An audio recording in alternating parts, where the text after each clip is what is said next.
Welcome to EconTalk, part of the Library of Economics and Liberty. I'm your host, Russ Roberts of Stanford University's Hoover Institution.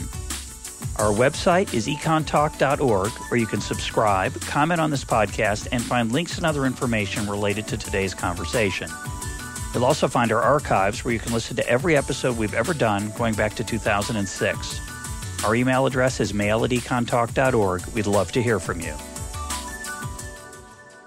Today is July 29th, 2013, and my guest is Jagdish Bhagwati, professor of economics at Columbia University. He is a prolific scholar and author in the area of international trade.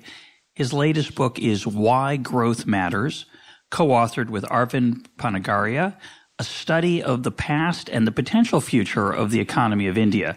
Jagdish, welcome to EconTalk. Welcome, indeed. I'm glad you asked me. Now, your book starts out with an analysis of the past and how the Indian economy has fared over the last decades. I want to start with an overview of the path of the economy since independence, a little over 60 years ago, and you point to some very distinctive policy regimes over that time period. What were the key policies over that time period that changed, and what have been the results? I think we started out very well in the first 5-year plan with very few controls, fairly relaxed attitude towards foreign investment, towards industrial licensing, and so on. And that was 1951 to 56. The balance of payments was comfortable. And I think there was basically it was 5 to 5.5% growth rate. In fact, India was the envy of the world at that time because it had an excellent civil service, it had an independent judiciary, and the politicians had just come out of the independence movement and were not corrupted in any way because there was no great big licensing system, etc., to work with. So, but then what happened was that we ran into a balance of payments crisis, which then led to essentially imposition of several controls, which then proliferated enormously. And I think that, in a way, it was sort of accidental. It wasn't theoretically saying, we ought to have protection, we ought to have regulation of economic activity, but we kind of slipped into it somewhat accidentally as a result of the payments difficulties, which we should have changed. We should have used the exchange rate. And there was a big debate around 1966 in which I participated. I was the lead one, asking for basically changes in the exchange rate, dismantling of the control system on foreign trade, etc. But I think it took quite a while before that could really get anywhere. So I think basically it wasn't a theoretical approach which led to our import substitution policies, but simply a side effect of the fact that we weren't handling the balance of payments crisis effectively. But then Indira Gandhi comes in the late 60s, and she, because of political reasons, wanted to actually turn to socialism. This is something we hadn't really had before, certainly not under her father, Jawaharlal Nehru, and she moved very rapidly into nationalizing things like the insurance policy sector, which we are now trying to denationalize. That was nationalized by her, and it has left a legacy because it was done through the parliament. So the parliament has to reverse the whole thing, which takes longer, as you know, compared to, say, executive action. But she basically undermined the system completely through a variety of policies which were extremely populist and socialist. And those 10 years basically ruined the economy in a very big way. And then we come mainly to the reforms era, where also a nice balance of payments crisis kicked us into action. But by that time, everybody knew, in fact, within the country, that the system could not go on the way Indira Gandhi had decided it should be run. And I think there were three things which people like me were focusing on, which were three elements of a completely counterproductive economic strategy or economic policy framework.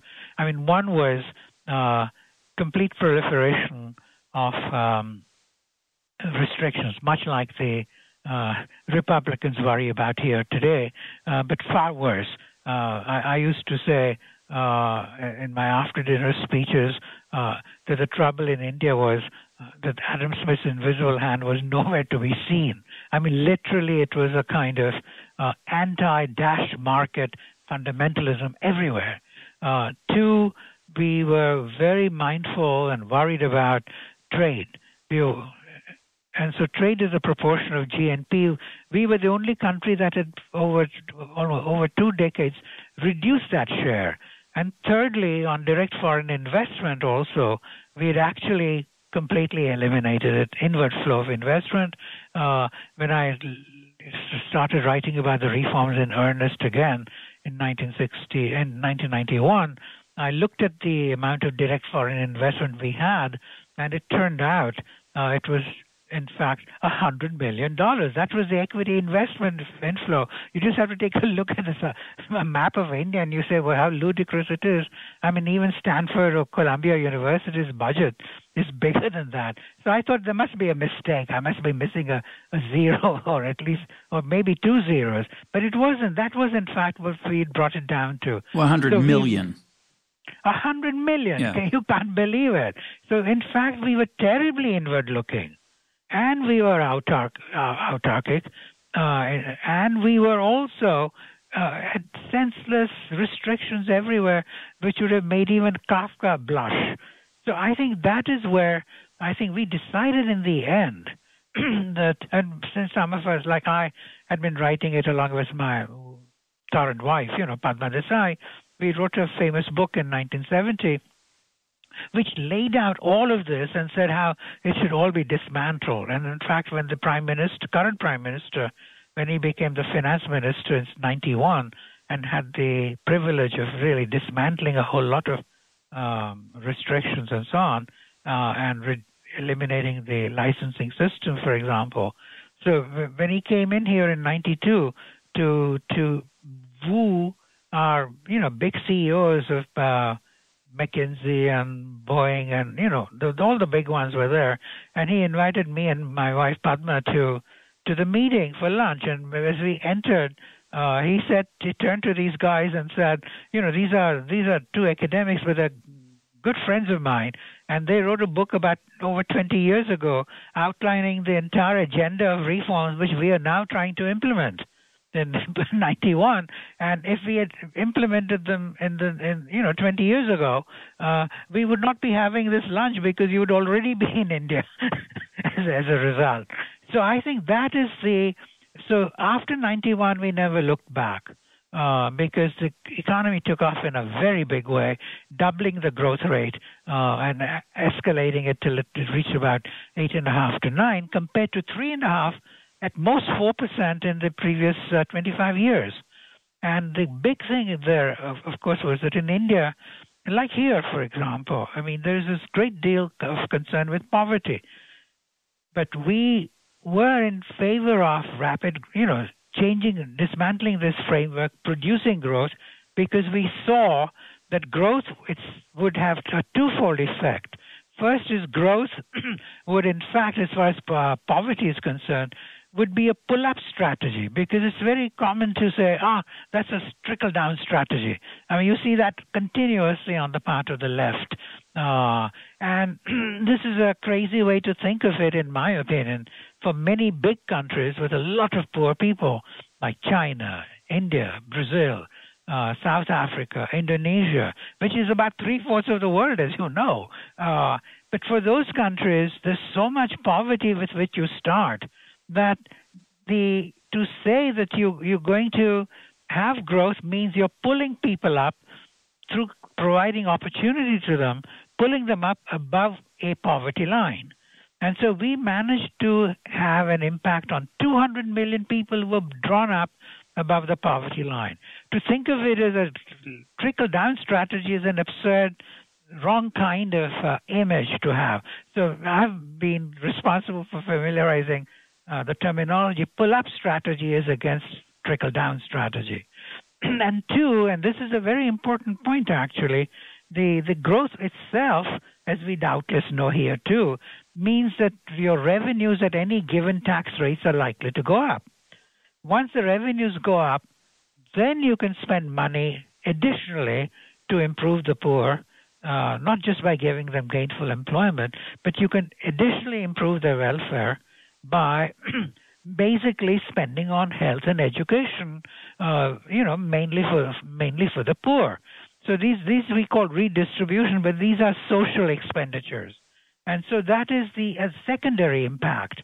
And so I think that is something which we see in India right now, that a lot of revenue has come in, enabling us finally to do something about health, education, etc. Because as a prime minister who's a friend of mine from 60 years ago, we were in college together in Cambridge, he often would say, look, I would like to spend more, but where the hell do I get the money from?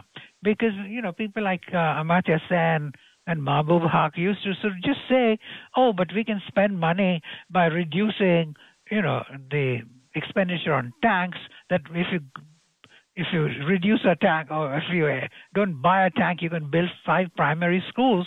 But that is pure arithmetic. Go into the political process and say, I'm going to reduce defense. I mean, that's not always possible, particularly for countries like India, which are surrounded by lots of, like Myanmar to our, east, and then which is the Burma. And then you've got insurgencies in all the northeast, and the Chinese dabbling there. We've got Pakistan on the other side, and then we've got Sri Lanka below, which also is being cultivated by the Chinese in a big way. Well, given all that, for me to go and say that we should really reduce spending so that we can have 5 more primary schools. I mean, they'll just tell me to go back to Colombia and teach there, because that's not a valid thing.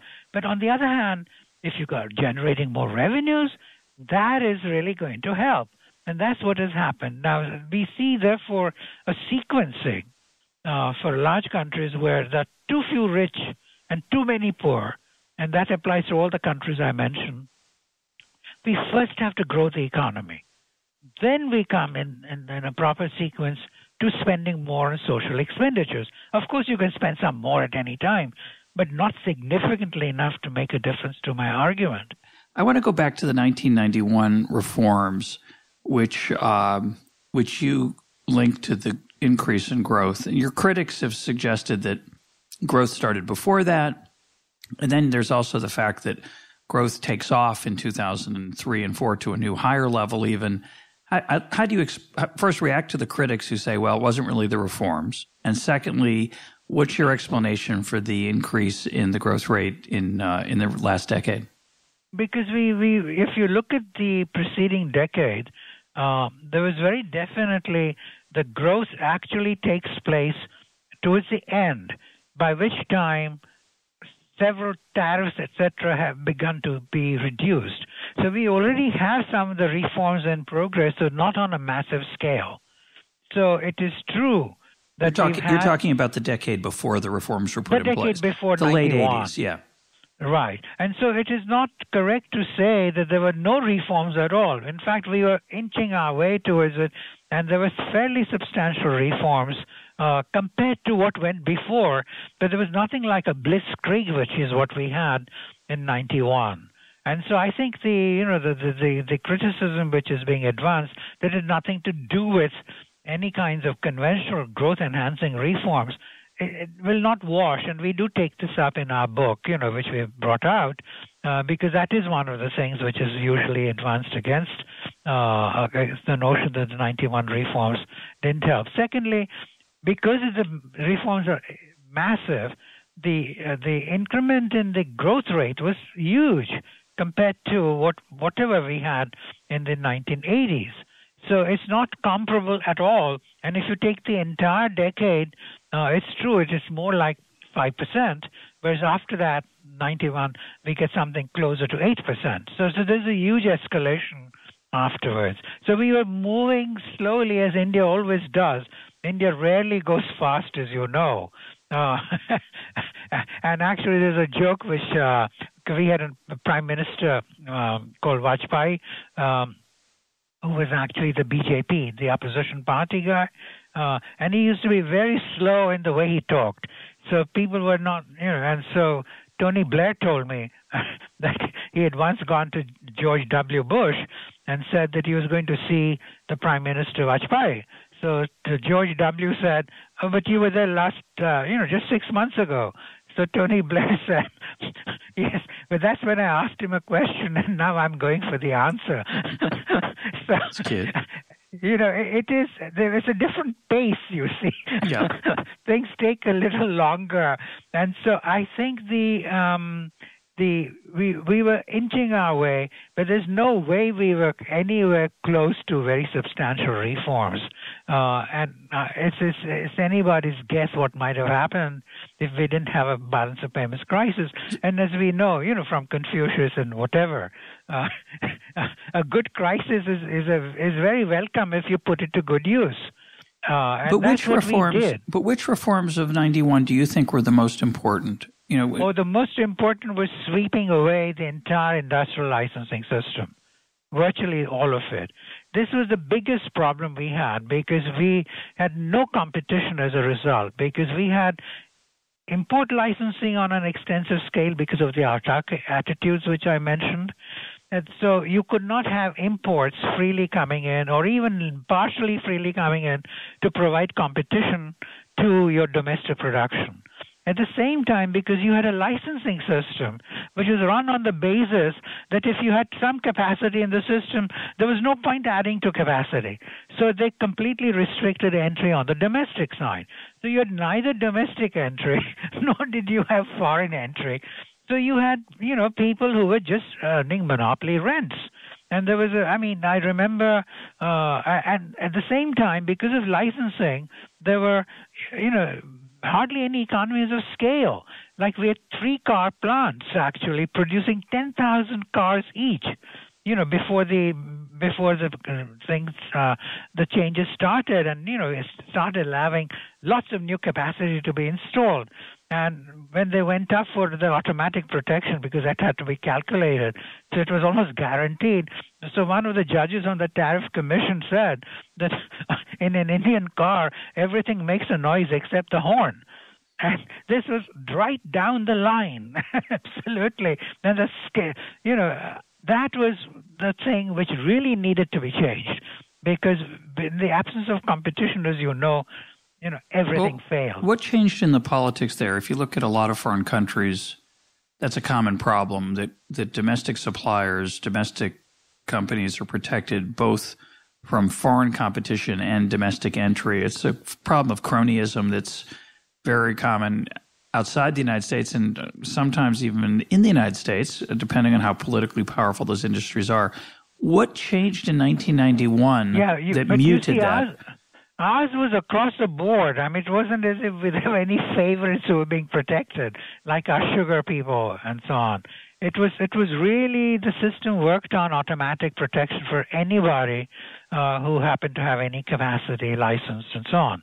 So I think what happened was that people began to see increasingly, and as I said, it's not just what I wrote and so on, but I think there was another factor, which was also 2 other factors, I would say, that the Prime Minister himself actually told the current Prime Minister, who was his finance minister. He said, "Look, I have lots of my own family abroad, sons and daughters and nephews and nieces, and this is true virtually of everybody, in the upper classes in India. They all have family abroad. They keep coming back and saying, how come we have such idiotic policies with such enormous, restrictions on diversification, on capacity expansion, etc., which are driving us into the ground."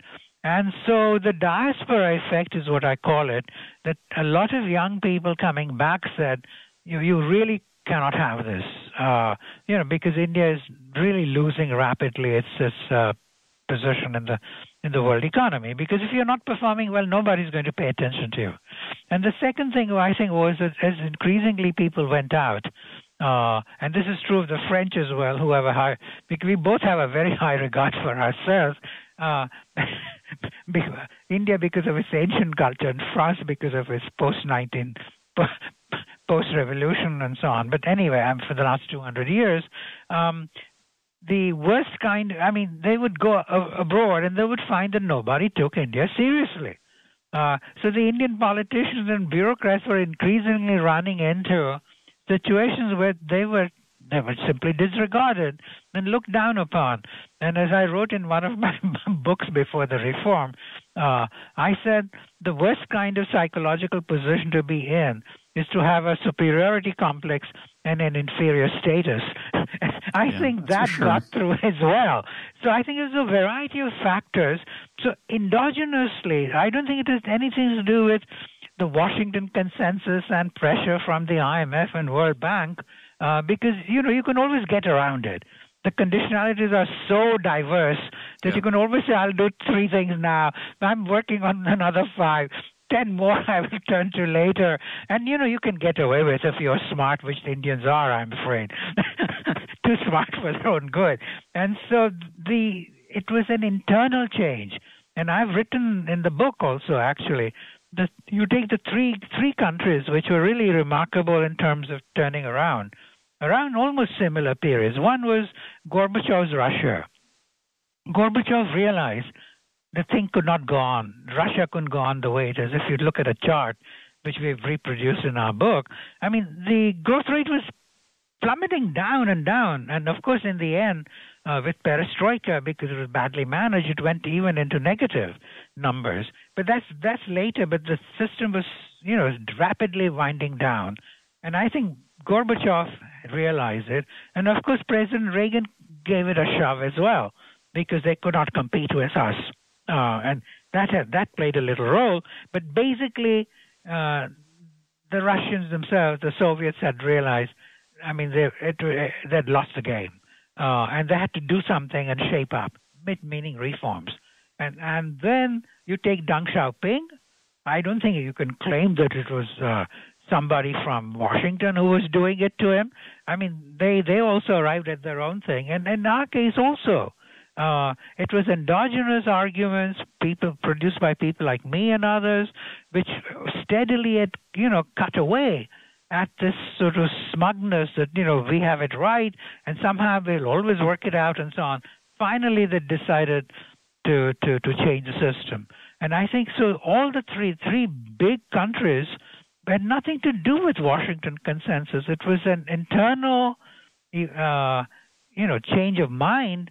It was endogenous, as we say in economics, and that's what gave it particular resilience, in my opinion, because just think of it. The IMF said you must give conditionality, like you must do this and you must do that. But that was exactly what we wanted to do. What they asked us to do, like going faster on privatization, we could not manage. So we just said, we can't do it. We'll do it later. And the final proof of what that was endogenous and not driven by external pressures, thanks to the crisis, is that within 2 years we surmounted the crisis. So if it was really not something which we really wanted to do anyway, we could have gone back. But we never went back. We actually kept adding to the reforms rather than subtracting from them. Well, the question always remains. Yes. That there's no we in the political process. There's a bunch of individual actors, a bunch of self-interested people, and some altruistic people as well, of course. But one of the criticisms that you've tried to answer in your book, and it's a similar issue that arises in the United States, is how the increase in growth rate affects the general population. So there's been no doubt that lots of people have gotten wealthy in India over the last 20 years, and you argue that it's also had an effective impact on poverty and on the poor. So talk about why growth in India over the last 20 years has been helpful to the poor. Well, precisely because of the strategy that I outlined as the one we bought into in the late 1950s and early 1960s, that growth would help the poor in the following. You see, let me first say that there are lots of models you can build in economics. You have to be sure that you're building the correct one for the problem at hand. Like I'm known, as you know, for an article which may be cited if I ever get the Nobel, called Immiserizing Growth, where your growth hurts yourself. That has an application somewhere, but it was often taken to mean that we should not have international trade, but I'm not accountable for misinterpretations and so on. But basically, the growth model or the growth idea that I think is the correct one is that a growing economy provides opportunities for the poor as well as the rich, but particularly for the poor, because the poor stuck in villages and so on are unlikely to improve themselves unless opportunities present themselves. So they're able to break through the feudal structure and so on. So that is what we see definitely documented in a lot of studies, that the poor are able to take advantage of the opportunity. And in fact, even the untouchables, which is the lowest caste we have, there are lots of people going around from within the untouchables who say, very much like the anti-NCAA people here today, which is that we have been benefited by the growth of opportunity and not by affirmative action. I don't know. I mean, that debate is broken out in India largely because there are lots of people at the bottom who are saying we have benefited because the economy has been growing and we've been able to take advantage of the opportunities that a growing economy gives. So their own, the very fact that such a debate exists shows that in fact this is a workable program in terms of what we had in mind, that we would be able to pull people out of poverty. But what evidence is there that that's what's actually happened? What kind of evidence? No, there's a lot. We have produced a lot of evidence in the book on that. And then we also quote these people who actually, a lot of them have turned into entrepreneurs and into, I'm afraid, very wealthy people. And so we produce that evidence in the book. Two, in terms of just the standard outcomes, we also show that for tribals who are difficult to reach because they're not always well connected with the mainstream economy, so if the growth takes place in the mainstream economy, it could possibly pass them by. On the other hand, there is mobility which has been demonstrated in the system, so even they come down and take advantage of the growing opportunities in the mainstream economy. So we take women, we take what are called scheduled castes, which are the bottom castes. We take untouchables, which is the bottommost,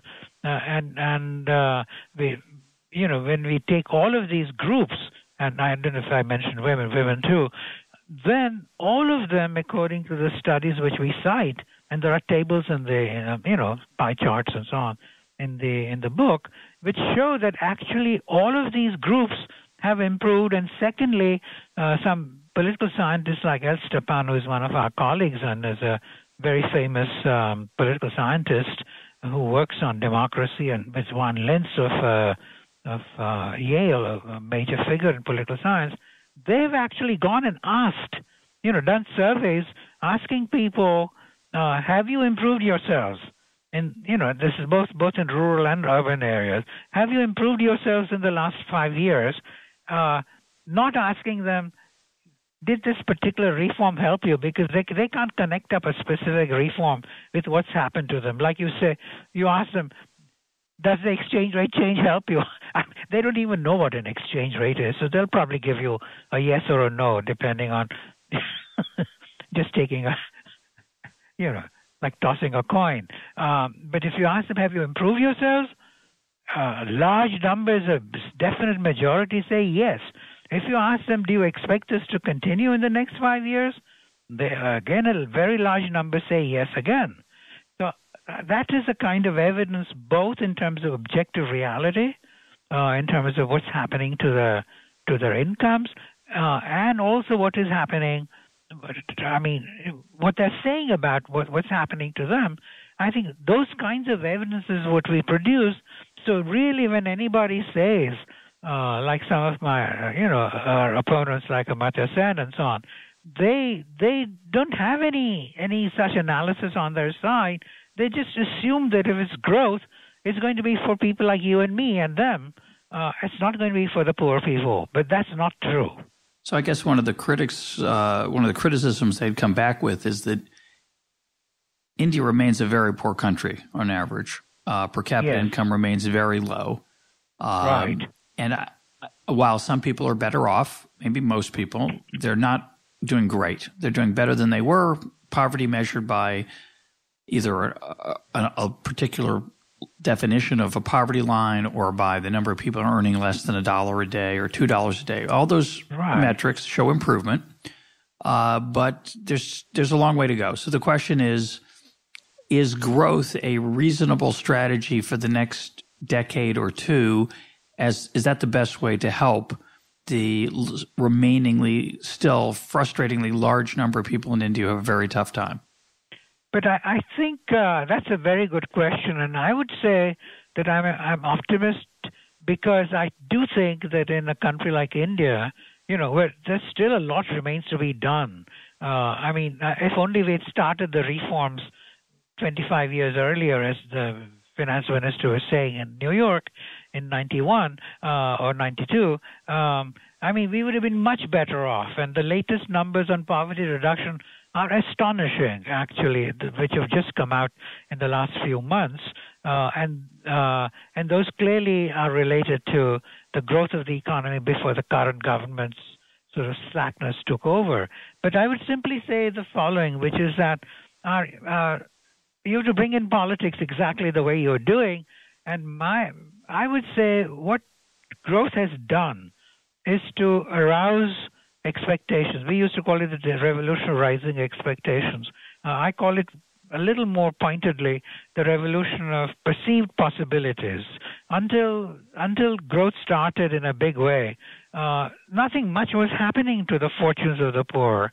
And there was a bit of traditional fatalism, like this is the way it's going to be. What's the point of voting for another party or something? It's all going to be the same thing. But once the economic fortunes began to improve and they saw that they can do even better than then I think that economic aspiration which was aroused could have been very disruptive, as you were suggesting, because such a huge country again, and it's going to take time before you can fulfill their aspirations. But I think we had a Democrat. So in countries like China, people who wanted more would go into the streets and have these what are called social disruptions, banging pots and pans, and probably some of them sent off to Outer Mongolia or something, which is their Siberia. But that's not what happens in India, because in India we have all the elements of a liberal democracy, like a relatively free press, a relatively independent judiciary. You have opposition groups and you have NGOs. NGO is a non-governmental organization, a non-profit. All these four elements of a liberal democracy, which enables. And of course, in different combinations, it's a huge country, as you know. But some element of one or two or more enables the economic aspirations to be translated through the ballot box, in my opinion, more or less, into effective political demand.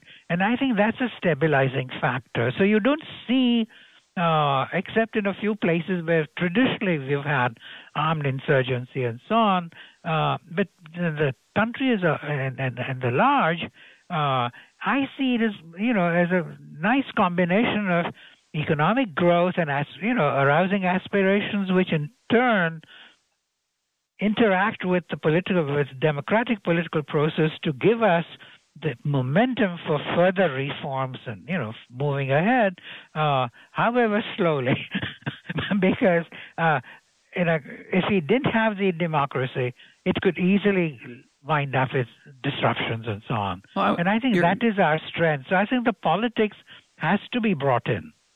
So I want to ask a question that you touched on there, and it partly is related to a question asked by someone who follows us on Facebook, Ariel Kurlinski. And I would encourage people to follow EconTalk on Facebook and follow me on Twitter as EconTalker, which allows me to interact with you out there a little more effectively than just once a week where you listen. But the question I wanted to ask is that Ariel hints at is the cultural impact of growth. He asks about the caste system. How has growth changed India besides the material factors that are obvious? But let's talk about the cultural factors. Do you have a feel for that? I think this is where I think we are much better off than say in China. I mean, everybody who goes to China comes back and says, the only cultural value they seem to have is how to accumulate personal fortunes and so on. And there isn't all that growth of empathy and doing things for other people. I don't think we have that. I'll tell you why. Because it depends again on the part of the country. I come from Gujarat state, where traditionally, that's where the great Gandhi, Mahatma Gandhi came from too. There's the tradition of Jain and Vaishnav, where you accumulate wealth. So they did believe in accumulating wealth, but did not believe in spending it on self-indulgence. So they were used to do all kinds of social good, building educational facilities, healthcare facilities. They did even dry farming experiments to help with the extension service and agriculture extension service, all kinds of things like that. So I think that is something where the culture hasn't really changed with the growth, because growth was endemic to the system. I mean, they were like Simon Schama's Dutch burgers, which you've read about, the embarrassment of riches. So that's one area where you do see a great amount of no real cultural change, because the growth and using it for increasing the benefits to the poor comes naturally, in my opinion, because that fits in with the traditional culture. But I think in other areas, you do see again the new culture coming in from the IT sector, for example. The IT money is quite massive now. I think what we had was a situation where the traditional culture was very anti-lower classes, particularly the untouchable women. I mean, their culture, caste system was extremely cruel in the South. So, I mean, women in many cases, lower class women, were not even allowed to. They had to go bare-breasted. It's not because it was a French Riviera or something. That was a way of humiliating them, basically. And so when the democracy came in, with 1947, when we got independence, and the democracy meant that the lower classes, which had larger numbers and which had always felt oppressed by traditional Indian culture, they came in and they bundled out all these Brahmins, you see, who used to provide us with the Indian civil service officers and so on. So they then went off into the IT sector, because they were all Brahmins who were utterly brilliant. So they go off into the IT sector, and that sector then takes off. So that is very much like the Sons of the Soil movement of Mahathir in Malaysia, which also was, the Malaysians were to be pushed. So the Chinese and the Indians started sending their children to Stanford and to MIT and so on. And they were so successful, they never looked back. In the same way, our chaps never looked back, and they discovered, a massive way to do it. But there, you see, they're like Bill Gates, etc. So these, Wipro, Infosys, these are among the two huge firms which we have, Tata Consultancy, and all sorts of people in the IT sector. They are into modern values of the kind which we have over here. So they are spending their monies not again on themselves, but on basically doing what Bill Gates would be doing, so using it for public good. And so I think that's where, again, you have an impulse coming from another sector, namely the IT sector, which is reinforcing the kind of Gujarat culture. But there are many other areas in India which have no such traditions and neither IT sector modern nor the traditional Gujarat values. And that, I think, will depend on steady diffusion of these ideas. Also, the diaspora plays a role. I mean, many of our children from here go there during the summers and do things which they do here, like my daughter, who is a major celebrity doing something. She was in the Marine Corps for 5 years, and then is now working on how to handle the assault on women in the military. So, she's going to India for trafficking. Lots of all the children I know of Indian families are going there and spending summer, sometimes a whole year. So that also brings the same values to our own kids over there. So that's also part of globalization, opening up the economy, opening up and getting more people to interact. So there are many points at which culture is being affected, but in the good direction, in my opinion, in India. Well, let me ask you about one phenomenon that I don't think was in your book, or maybe I missed it, but it's my impression that there are a lot of private schools being run in India for the poor, for very small amounts of money with very limited resources, but that are very effective. And I know that the government has been trying to increase its expenditures on education. It's also increased its regulation, is my understanding of education, which has made it difficult for some of those schools. Do you know anything about that phenomenon, and do you see that as an important way going forward as a way of helping the poor? I think it is a very important thing. What you're seeing is large amounts of private expenditure by extremely low-budget people on getting children educated. And I think this is where I think you've raised an important question, because I think what you have, people like Amartya Sen, etc., assume that because the monies are increased revenues, that therefore they should be spent only on public sector schools and hospitals and so on. Now, in many cases, the schools and hospitals run by the public sector do have better quality, say, doctors and staff and teachers, but they hardly ever turn up. And there's a lot of evidence that the system doesn't really work at all because people are away, providing private expertise to and making money outside of where they're supposed to function. So the poor people are starting up their own little schools and so on, on little barges, on the pavement, all sorts of things where people are actually not getting the best teachers in the world, but at least they're turning up. Yeah. And so I think one of the things we badly need to do, and this is what I call the Sen fallacy, that because it is public monies, therefore it should be through the public sector. That's just nonsense, actually. And I think we ought to seriously consider, and that's what we do in the book in the last part, where we say, how should this be done? And we point out how there are several ways in which the people themselves are taking the matter into their own hands because they're interested in educating their children. And they're interested in the health of their children. And they don't want to rely on services which simply will not materialize.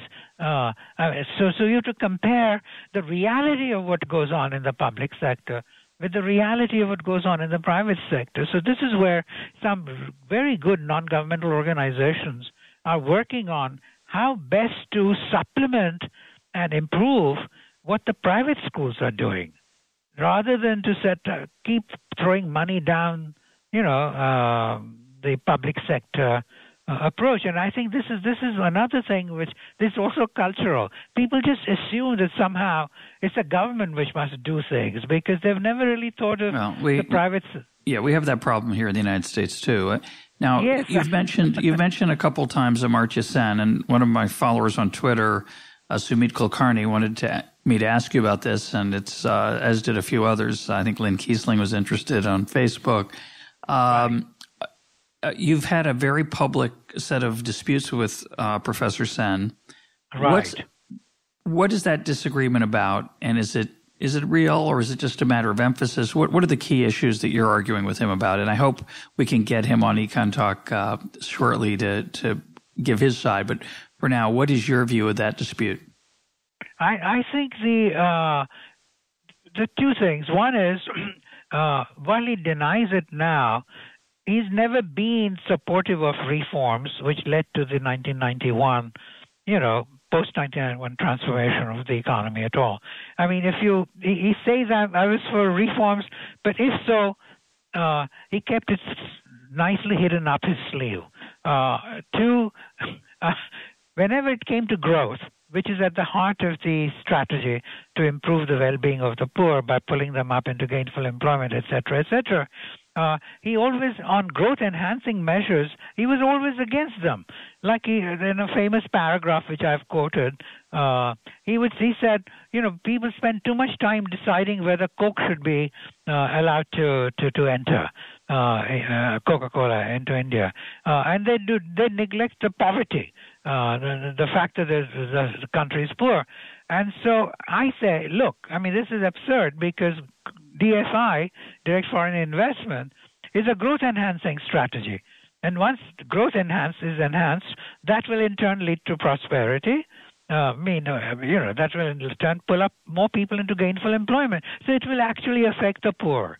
Now, if you take trade openness, I don't remember a single time when he, with great gusto, as against just sort of making minor noises, ever supported trade liberalization in a big way.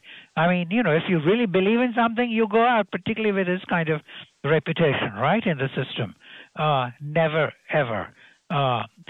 Public enterprises, he was always lukewarm, trying to defend them, and that was another thing we had a big problem with.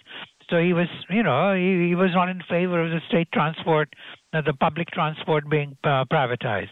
And I said, look, somewhere I told him that if actually coming in for, I used to travel 1.5 hours each way from where I lived to Delhi University. So that's 3 hours hanging on to a strap in a pretty awful bus. I didn't have a car like he did to travel, from back and forth. So naturally, I was looking for improvement of people not just like me, but even below my level of income at that point. And so this kind of stepmotherly attitude that he had. One other thing I also pointed out, that electricity generation and so on. I used to sleep on a little cot, worth $1 at that time, which I could put on my head and get back inside if there was a sandstorm in Delhi. And I had a little fan, it's not Sanyo, but the local make was Usha. So I had a little Usha fan, which then would occasionally, all the time the electricity would go off, and then I wouldn't even have the fan. But what happened to people like Professor Sen's sort of family and so on? And my family too, but I didn't live with them. They actually have private generators, so they would immediately move on to operating the air conditioner. So I said, look, these reforms which we are doing on a massive scale on all these dimensions are really not for just rich people like you and me, but they're really for the lower middle classes and really for the poor, because the rich manage to somehow insulate themselves in one way or another. I agree, but that's the past. Looking forward, where do you disagree with him, do you think? Now I disagree because, you see, I think having been bypassed by all these reforms, I think he's under a psychological compulsion, I suspect, to say that, look, I want to make put my oar into the water again. And I think he's really getting it wrong, because he's now trying to support the food security bill. Now, the food security bill will double the share of expenditure from about 1% to at least 2% of GDP. That's a big expenditure, right? Increase. At the same time, we've had this particular government for the last, I think, almost 6 years, has done very little on growth.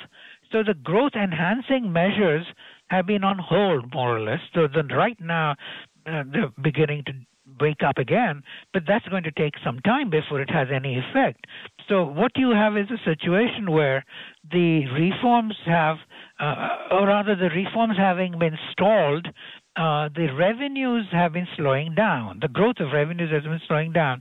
At the same time, because of wanting to spend more money on food security bill, just to get a populist vote, social expenditures are increasing. What is the food security bill, though? What is that?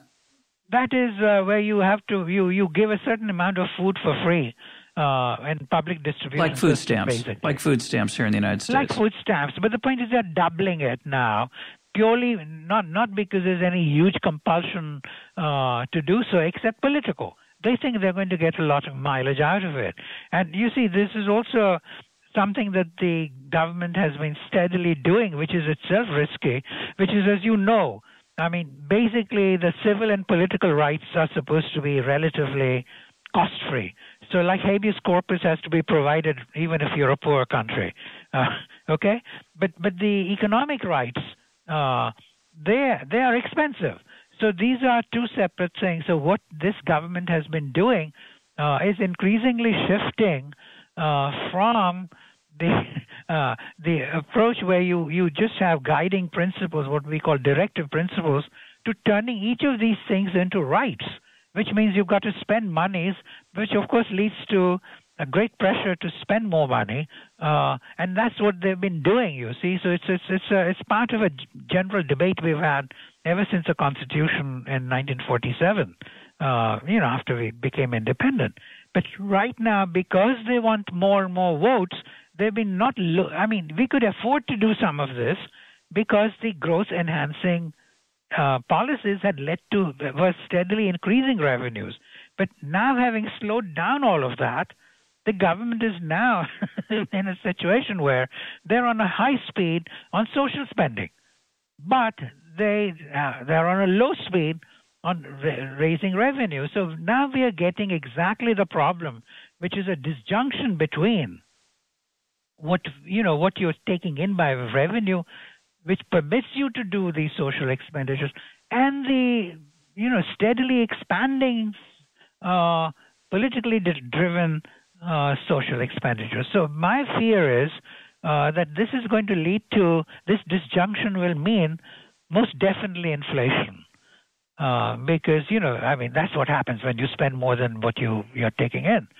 And I think this is where Professor Sen has jumped in, supporting the populist thing. And I think, if I put it funnily, he wants to put his oar into the water finally because he's been bypassed by the 91 reforms. But in trying to put his oar into the water, he's falling overboard and is going to drown. And in my judgment, the UPA government, my prediction is the current government is not going to stick with him. He's sticking with them, trying to support all this. But ultimately, the prime minister is very smart, although he's not. He doesn't have the chutzpah of some dynamic leaders, but he's damn good. I know I've met repeatedly the Gandhi family and so on. The young man is very, he's intelligent, and Sonia Gandhi obviously can't have gone as far as she has unless she has some smarts about her, and I know her too. I don't think they're going to stand for advice of the kind which Professor Sen is giving, i.e., saying, yes, expand these expenditures and so on and so forth, which really will hurt them in the election. So I think they're going to. My prediction is that in about a couple of months they will have simply put the man into low key and gone on with their own business because there's so many economists virtually.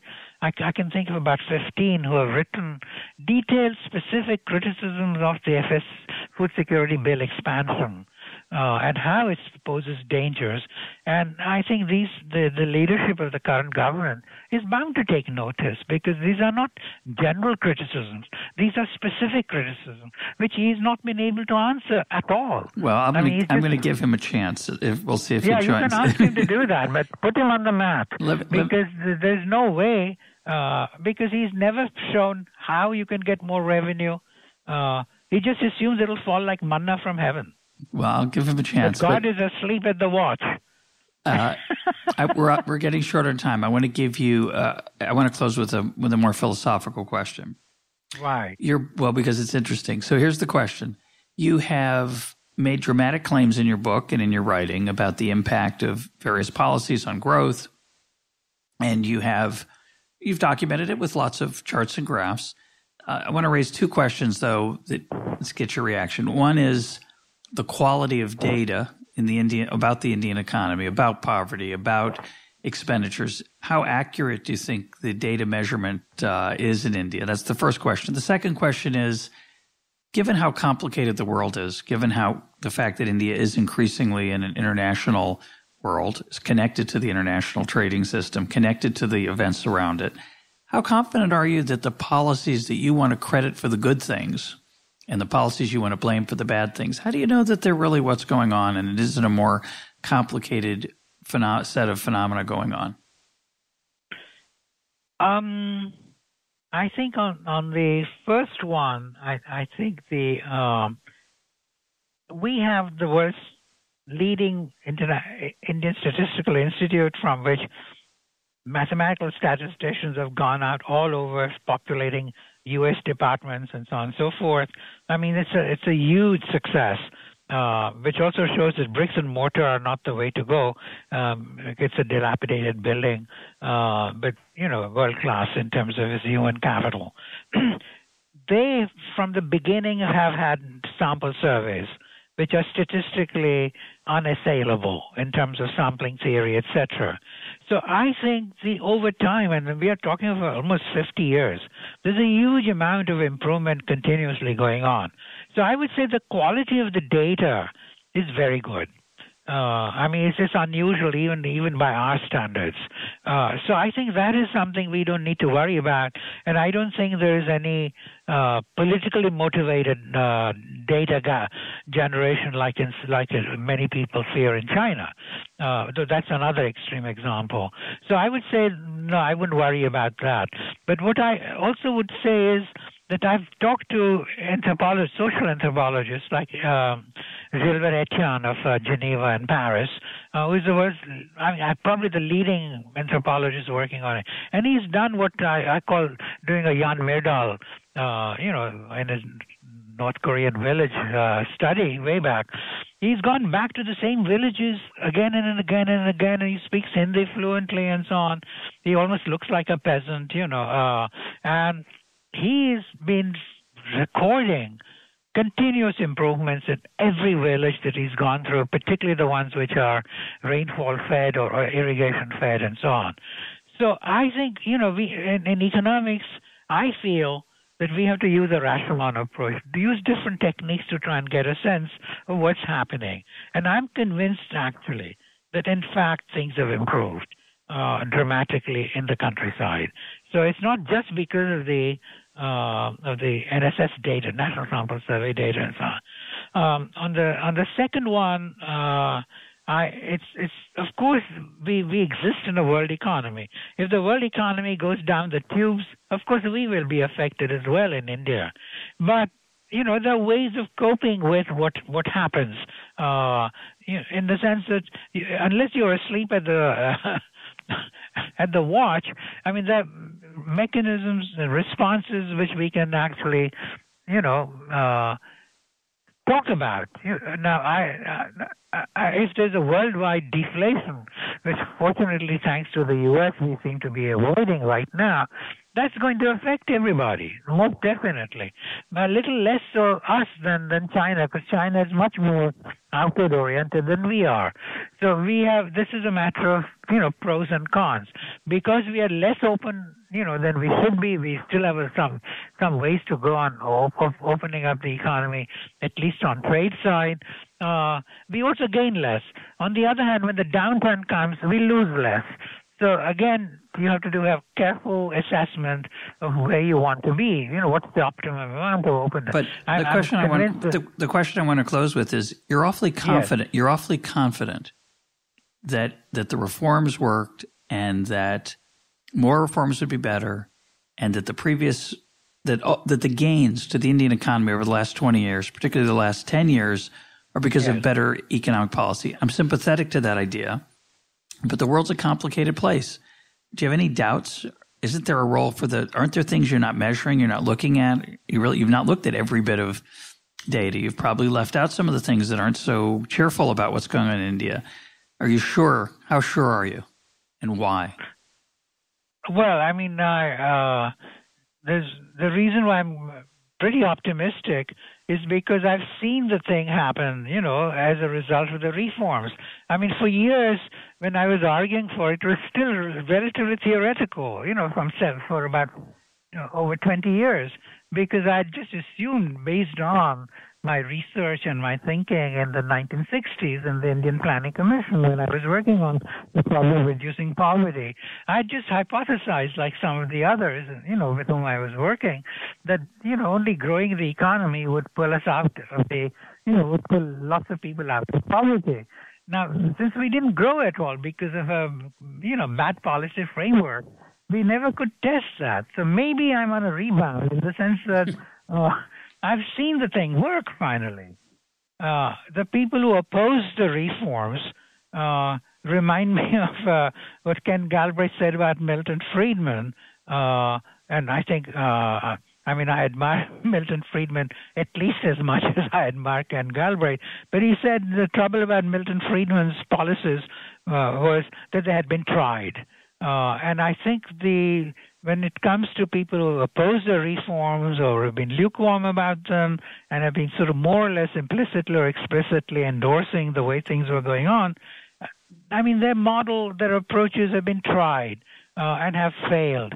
I have now seen, maybe I'm too optimistic perhaps because I've seen that the kinds of things we really thought should be tried, when tried, did produce good results, and particularly for the poor, because I think you can't live in India without worrying about poverty. In fact, that was the reason why I shifted from social anthropology, which when I was young, it was a status quo science, not today. And I wanted to study a subject where I could make a difference. And economics was a tool for amelioration of poverty and then solving problems, social problems. So in that sense, I mean, I'm delighted. But of course, I mean, if anybody can suggest what else we could do, I would be perfectly open to that. But I don't see anything in what's in the current state of the debate in India where people are actually suggesting things which are worth doing. Because they're not thought through. One of the problems about Indian debates is that we don't really have debates. We just have assertions on, as my co-author Panagaria said, in India, many people think they just don't want to. They don't just want to have their own arguments. They also want to have their own facts, assuming they ever refer to facts. And I think this is something which leaves me a little disappointed, because obviously through debates you can learn something, right, from people who disagree with you. But in India, it just degenerates into assertions, I'm afraid. And Professor Sen, when he writes to saying, we could have had rapid growth like Singapore, which invested in education. I mean, I've written about 6 articles, on Singapore, trying to understand what happened. And if you just having education is like the field of dreams approach. Education in itself is not going to lead to massive expansion of productive investment and growth and prosperity, because you first have to have the outward orientation. That's what Singapore had. With that outward orientation, they managed to import a lot of machinery with embodied technology, which then, because of education, meaning high literacy, which the Japanese had left behind, they could actually get more out of that machinery than would have been possible otherwise. And then they imported a lot of, people like you and me to at the higher level. In the meantime, they proceeded to send their kids out to Stanford, MIT, and Columbia, and so on and so forth. So education was supportive. No, it didn't initiate, in my opinion, anything. But you see, when Professor Sen just says that, here you have Singapore, reflecting education. And then he talks about China. And then China's growth had very little to do with education of the labor force. It was a Marxist reserve army of labor for the most part, and it was a decollectivization and the exports of export orientation from the Guangdong provinces, which really transformed the economy. And now, of course, education is sort of falling in a big way. But it seems to me that, when you're confronted with such arguments by people who know diddly about the subject, and they have ascription, because in India, very few people think of kicking people like me and Professor Sen in the butt and saying you're wrong. When that culture changes, and I hope it changes soon, then it is fine. But in the meantime, people just make assertions like Professor Sen does. My guest today has been Jagdish Bhagwati. Thanks for being part of EconTalk. Thank you.